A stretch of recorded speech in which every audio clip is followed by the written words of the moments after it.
Capacity মানে হচ্ছে ধারণ ক্ষমতা, ঠিক আছে। তো ক্যাপাসিটর হচ্ছে চার্জ ধারণ করে রাখে, ঠিক আছে। তো ক্যাপাসিটর টেস্ট করার জন্য প্রথমে আমাদের কী করতে হবে, এই যে আমাদের 2000 ওহমের এই জায়গায় সিলেক্ট করতে হবে।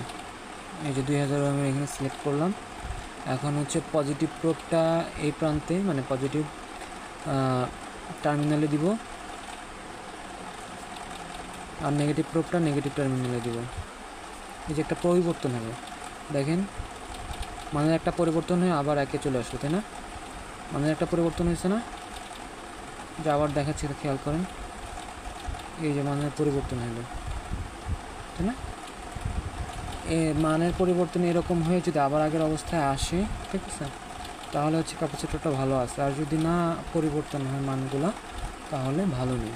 তো ঠিক আছে, আমার চ্যানেলটা সাবস্ক্রাইব করে দিন, লাইক কমেন্ট শেয়ার করে পাশে থাকেন। কোনো